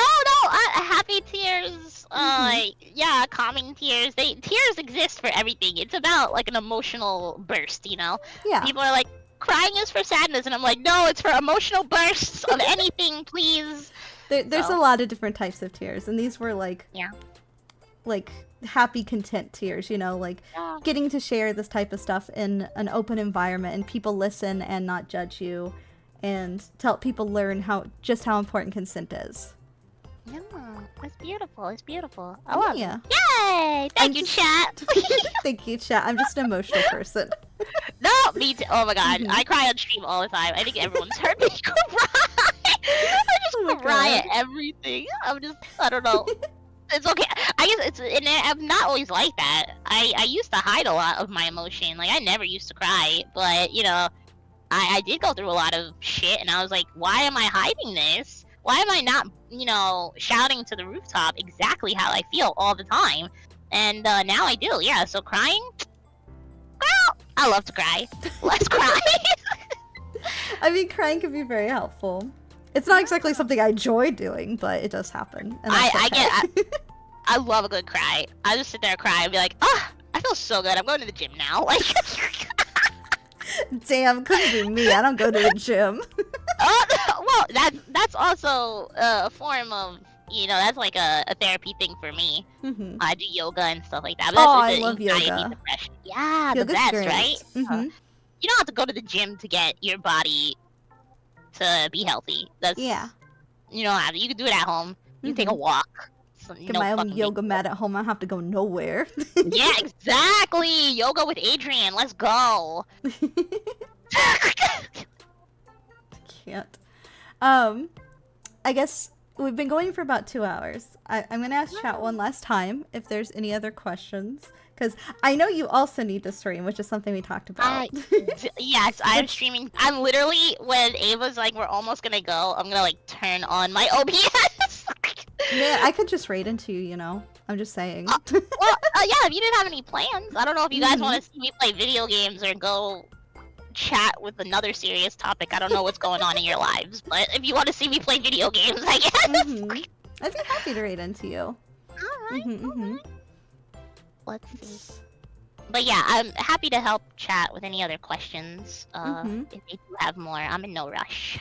Is there any... Well, I'm just bringing that up because we talked about it, because it's important to talk about those things and understand, hey, there's other responsibilities. Oh my god, communication.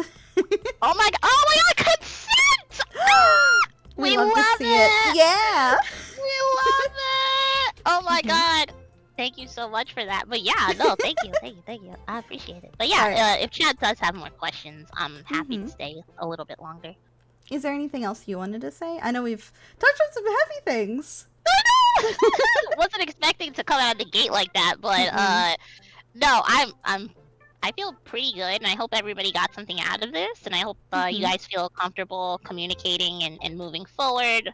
I hope this didn't make anybody scared. That was my main fear, is that we did the opposite of what I wanted to happen, but I feel everybody seems pretty good. So sorry if I startled anyone, because I've talked about it a little bit, but not super in depth. But again, it's important to share your stories so other people can realize they're not alone. Yeah. I guess just a breakdown of consent I can do too, because consent is, it doesn't have to be verbal. You can have verbal or non-verbal consent. Consent is enthusiastic and continuous. And it can be revoked at any time. Absolutely. I think those are the staples of consent right there. Absolutely. I mean, those are basic, the main points, It can be taken away, it can be given, it can be changed, it can be morphed. It's about communication. It's about having, an understanding of who you are and what you need. Yeah, exactly. Yeah. And if your own needs change at any point, never feel bad about speaking up for your own consent and your own needs and your own boundaries. Yep.